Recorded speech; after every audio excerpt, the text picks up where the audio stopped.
Hey everybody. So I am doing another live Q&A. The screen might look a little bit different right now because I am trying StreamYard.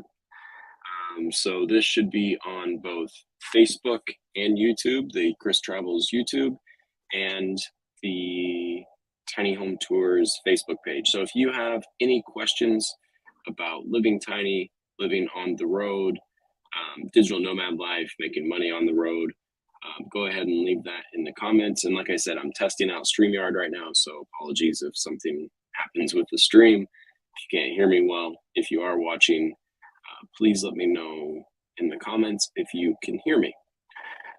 So going back to the questions from the last live stream on Facebook, Liz Waldman asked, what about healthcare? If you're moving around, are you connected to a primary care? How do you find healthcare on the road? For instance, I have a state health plan and not sure if I'd be covered in Arizona, etc. So that's a good question. So I have a health insurance plan. It's about $280 a month. It's more of a catastrophic issue. If something comes up, I won't go bankrupt essentially. It is for younger people. I'm 37 now. The rates have gone up. I think I've had it for 2 years now, and I really haven't had to use it. Pretty much, I haven't had an issue. Like I had to go to urgent care once. Like I had a pinched nerve in my back, and they gave me a steroid shot. Just by showing my ID, they were able to look up my information. And it was just a copay. And when I go to CVS, when I go to Walgreens, it's automatically taken off. I just show my ID, my information's in there, and I've never had an issue with healthcare on the road. Again, if it is a catastrophic thing and I do have to, get surgery right away or something, I'm not too sure how that happened, how that would go. So I guess right now we're just kind of waiting and seeing if that is an issue, but so far it's been working really well. Thanks for letting me know you can hear me. Zero Flame, enjoying these consistent streams that you're doing now. Awesome. Zero Flame, hopefully you're doing well out there. For those who don't know, he helped with the bus build. Rebecca, thanks for letting me know you can hear me. Yeah, so again, I'm testing out StreamYard right now, and it looks like I can get comments from both YouTube and Facebook, which is awesome. Heather Jones, I was homeless living in someone's couch. I want one of these tiny houses, please. I'm in Gamphy, South Carolina. So when I first got on the road, I actually got a very simple van, bought it off eBay for $1,800, did a very simple conversion. It was basically a soccer mom van, put the back seat down, put a futon mattress in it, and just hit the road and worked very minimal jobs like being security at a nightclub, bar backing, being a server, just picking up random work on farms. So there's many ways of doing it. Just getting on the road and find that mobile income is just a good way to start. Gina, you're not late. Only 4 minutes in. Thanks for joining.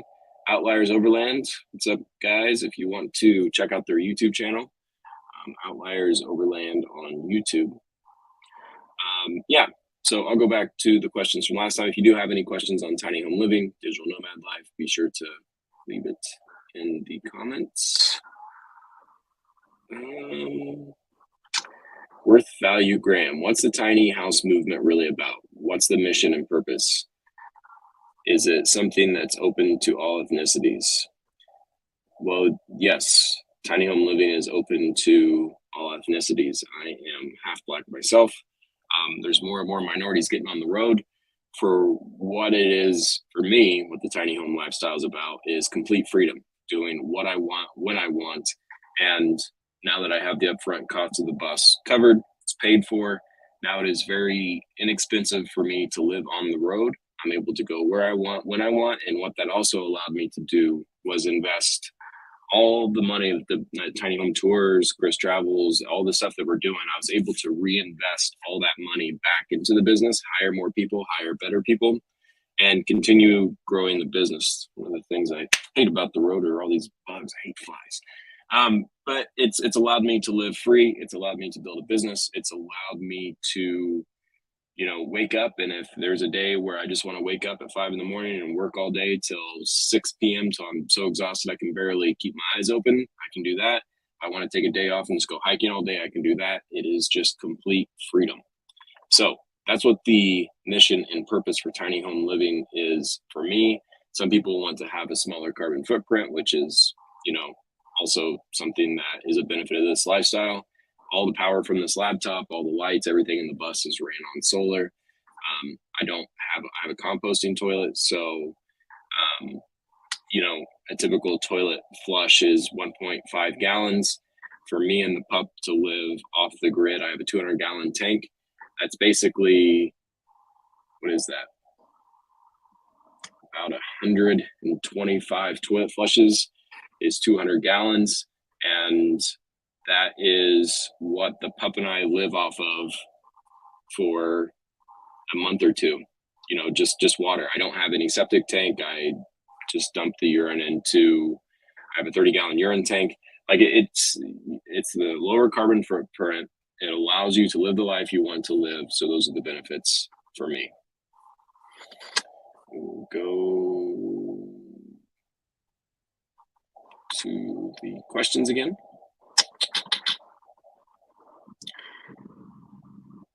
Carrie, interested in a tiny home to add to my property for guests. A lot of people are doing that. So different states, different cities allow you to have tiny homes, say in your backyard, rent them out in Airbnbs. Also, mother-in-law studios are becoming a very popular thing. If you have an older family member, you just have a secondary building outside on your property, and they get to be close by and still have their own space. That is becoming very, very popular. Rebecca, looking for a home for my family. Wanted to see if there are options for two people, one with mobility issues. Yeah, so I actually did a tour of a guy who had a cargo trailer and he was wheelchair bound. He unfortunately lost one of his legs to a drunk driver. He got hit by a drunk driver, and he made an absolutely stunning cargo trailer conversion. I've seen people do that, and then also I've seen people build school bus conversions that have the wheelchair ramp, and you're able to. I'm gonna catch that fly. They're able to utilize that wheelchair ramp into the school bus and have wider hallways so people with mobility issues can get in and out. So you do have a couple of options there. I see that bottle of Reposado in the background. Still one of my favorite bottles I've ever gotten. Oh yeah, Clase Azul. That stuff is amazing. Does your friend still live in Spokane? So the friend that you're referring to is my friend Savannah. She actually lives in Colorado now. Whenever I go through Colorado, I stop by and see her. She's been in the old school videos. You're welcome, Heather. Outliers Overland. We're doing the digital nomad thing in Europe right now. So again, if you want to see an overland vehicle, a couple traveling around in that, be sure to check out Outliers Overland. Originally from Alaska, we've hung out plenty of times. Rubio, when you created and built the van house, do you have some plans like the physical structure? So the very first van that I had was very basic. Like literally, it was just put the bed down, put a futon mattress on it, built very, very simple cabinets. Like they didn't have drawers. Like I had no idea what I was doing. And then just hit the road. The second van I had was a Dodge Explorer. So if you Google 1990 Dodge Explorer XPLORER, that's the second camper van I had. And I just bought that back, actually going to be doing a renovation on that. Sue, I would like to know inside living space dimensions when people describe their rigs. Yeah, it's something that we're working on to get that included more. Also, how much they spent on their rigs for tiny home tours. Nocturnal, hello from Northern California. Heather, love the idea. Yeah, just get a simple van, work different jobs on the road. You can check out websites like remote.co and flexjobs.com for mobile income jobs. I can't pronounce your name. Neo, I'm just going to say Neo.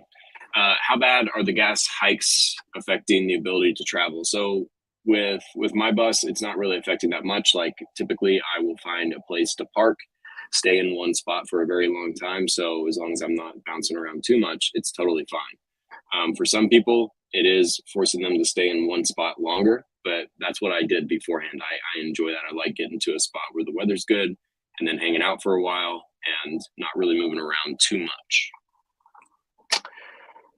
Gina, I have to say, since I started researching bus life in 2018, obviously you've been in my radar. Where do you think I got bus build ideas? Tiny Home Tours. That's awesome. And you've grown your business so much. Well, I have been blessed with very talented people to work with. I will absolutely admit that.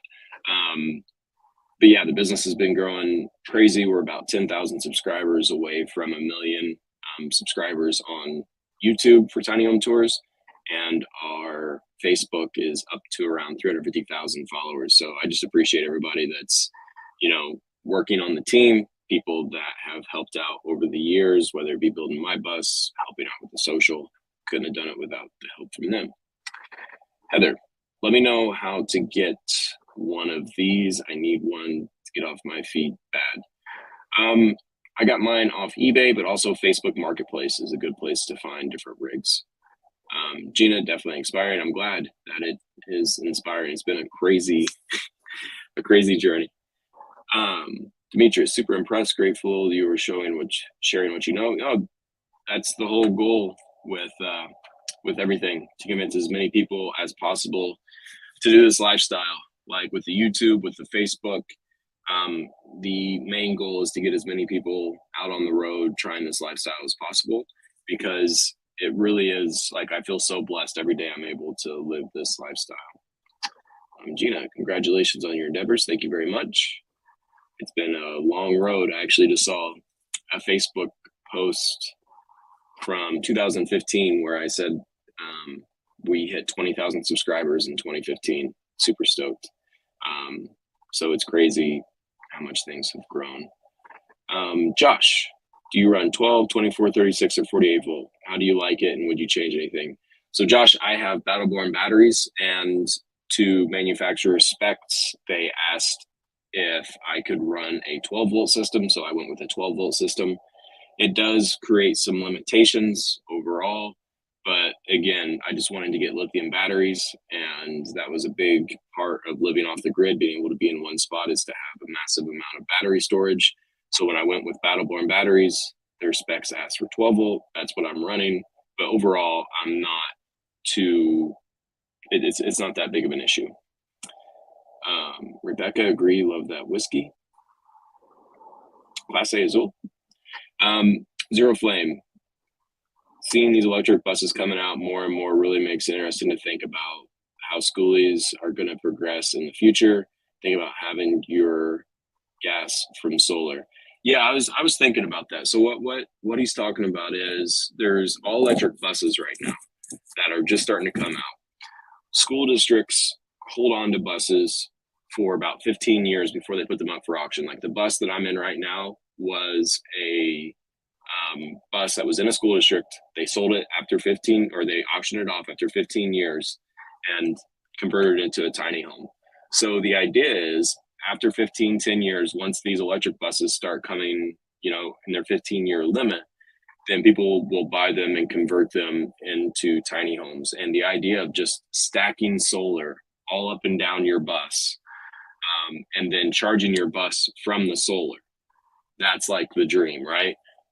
You would need secondary power, I assume, maybe a Honda generator, one of the 3000s. I have a 15 kilowatt propane generator in my bus just for a secondary option. But the idea of being able to travel for 100 miles, park your bus, sit in a sunny area for 3 or 4 days and recharge your whole bus, like your electrical system, as well as your power bank for your batteries, that would be really cool. And one of my goals, like I have a Honda Element right now, just bought it because they're high mileage engines, vehicles overall. If you take care of them, they'll last a long time.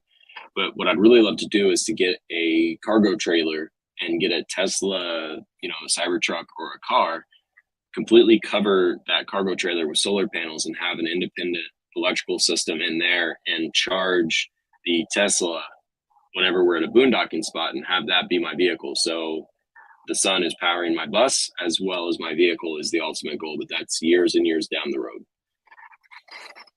Rebecca, what are the next steps if we want to go ahead build a home like this? I think the main thing, like if you're talking about building something like my bus, just realize it's going to take twice as long as you think and cost 3 times as much. It's a mountain that grows 5,000 feet every day if you're building it yourself. It might be easier to buy a rig that's already converted and everybody put their sweat equity in already, and you're basically buying their sweat equity. It's been about a 3-year process to get my bus to where it's at. That was 3 years that I wasn't on the road, like in a finished bus. So it's something just to consider. Josh, can you run your AC on batteries? Yes. During the day I can. It gets tricky when it's hot at night, but typically I will leave an area before it gets hot at night. So I'm in Arizona right now. It gets down to 40, 50 degrees at night. So it's totally fine. It gets a little warm during the day. When the sun's out, I can run the AC and it's good to go. S. Mendez, we just purchased a rig to Reno. I've heard of places where people can get help with building out their rigs. Property owners have gotten or renting out space. Do you recommend a place? So what S. Mendez is talking about there's places popping up across the US where you're able to take your rig. They have tools, they have some expertise, and they can help you build your rig, but basically they're just pointing me like, okay, you do this, this, and this. It's kind of like an in-between of a full custom builder and you doing it themselves. I have heard mixed things about every place out there, to be honest. It just depends on the experience that you have. So I really can't recommend one because I haven't been one personally and I haven't used one of those places. So it's hard for me to say one way or the other. Just keep doing what you're doing. Ask people online, ask people that have actually been there, see if you can pay them $20 to jump on a Zoom call or a phone call to see if they will share with you their experience, because that's the only way you're really going to know. And again, I don't want to say without me actually being there and doing it, so I would just hit them up. So I have 2.5 minutes left, and I'll get to as many questions as I can, but I need to jump off here and get back to work. Carol, my husband and I are retired now and we want to live in a bus, but where do we park it at? So Carol, I want you to go to the link that I put in the comments, campendium.com, and look at any state west of the Mississippi. And that will show you how many amazing places. I'm at a place right now. It's $15 for the year. It's Arizona State Trust land. And I'm out here living off the grid when I need to fill up water, when I need to dump tanks. There's an RV park up the road where I can pay $7 and I can fill up all my water. I can dump tanks. There's a grocery store about 10, 15 minutes away. Like literally you could come out here and stay for the entire winter and have everything you need out here. And it's $15 for the year. So there's plenty of places. Just check out that website. Laura, hot elements are the best. I agree. Dara Lee, hello from Brazil. Thanks for joining. Dania, where can I find a shop where someone can help to build my van? Can you recommend shops of someone? Thank you, man. So again, I haven't used any shops outside of our shop and we're not building for customers right now. So I never try and give it advice for something that I haven't lived or something that I don't know. So I am going to just refer back to Google, like look at Google reviews. A lot of times with those Google reviews, you can see that people have social media accounts. You can follow them on Instagram, message them on Instagram, see what their experience was like, see how the rig's holding up.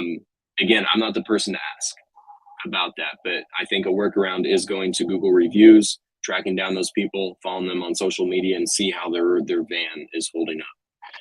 Zero Flame, just thinking about advancements in solar over the next 10, 15 years too will make a lot more attainable, but for sure we'll want to have a backup. Yeah, he's talking about having the all electric buses. Yeah, 10, 15 years from now with solar energy, how much more efficient, or maybe it's, you know, at an apex curve right now where solar panels are, it's going to take longer to get that efficient, but we'll see. Pressy, put your milk away. Yeah, that's been out a while. Might need to check the temp on that. Gina, just left Ehrenberg, Arizona because 90 degrees is way too warm for me and the pupper. Absolutely. It's getting there in Arizona. People are starting to head north. Daryl Lee, do you want to travel outside the United States? So I have traveled outside the United States many times. I've lived in Australia. I've lived in Europe. I've lived in South America. I have been about everywhere besides Africa and Antarctica. They're definitely on the bucket list. Before the pandemic, I was going to go to Ghana for a couple months, but COVID happened and just haven't made it over since. So I actually got into traveling by traveling overseas. And then by the time I was about ready to graduate college, I was like, well, I haven't seen the States yet. I'm going to get a van and hit the road. Josh, this will be the last question, and I will attempt to, well, actually, okay, so again, this is StreamYard. I'm testing this. I don't know if the comments are going to show up on Facebook or YouTube, but I will go and look after this stream. I'm just testing it out for a month to see what all of you think and how this StreamYard thing works. But last question, Josh. So if you run AC, how big is your battery bank and solar bank? And what AC do you use? And do you have an easy start on it? That's a great question. So what Josh is asking there, easy start on mini split and different types of AC units. It's not like the AC kicks on and then it draws 1200, 1300, 1400 watts of power. It slowly, incrementally brings the power up. So it's not a massive drain on your AC. And to answer your question, Josh, yes, I do have an easy start on the generator. Not the generator, the AC. It is a Flame Air AC mini split unit. My battery bank is 900 amp hours of lithium, and my solar is 1700 watts of panels. And I'm actually going to be adding more panels this summer because I'm planning on doing off-grid in Wisconsin this winter, and I'll need every little bit of power I can get. And I think that was your question. I'm actually going to end with Gina. Gina, curious your thoughts on the current pricing in the Schoolie market. I'm an admin in Schoolie for Cell Group, and the amount people are losing their minds when they see a $30,000 bus for sale. Well, I'm very agnostic to it, to be completely honest. Like the market is the market as people are being priced out of vans, because what are new or even used ProMasters going for now? They're going for like $60,000, $70,000. And then people start looking into mini Schoolies, and this is just an example. People are looking into mini Schoolies, and of course the price is going to go up because the demand's going up.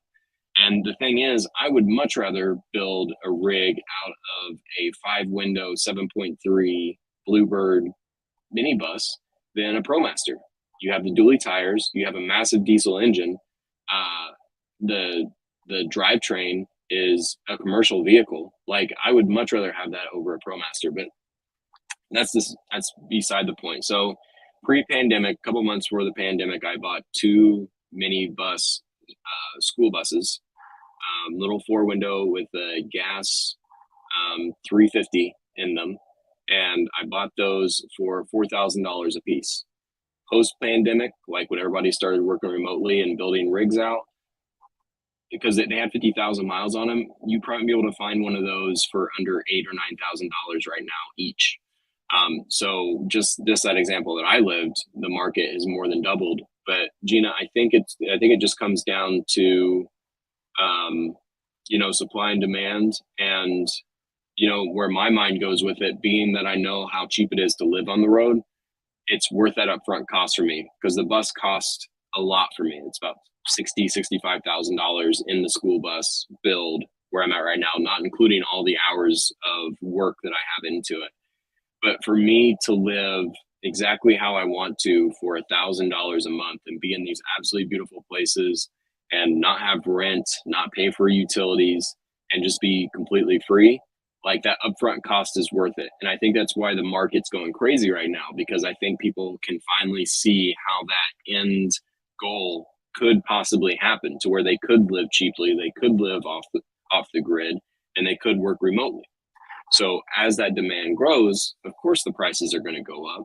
And I don't see an end in sight, even with the higher gas prices, because people will just adjust how they're traveling. So I am 5 minutes over. I need to get back to work. Hope everybody enjoyed the stream. As I said, I wish I could stay on here longer. Hopefully StreamYard works pretty well for you guys. And let me know in the comments, if you're watching the replay, what you thought of the stream, like the quality and all that good stuff. So enjoy the rest of your Friday. We'll probably catch you tomorrow sometime. So we'll see you later.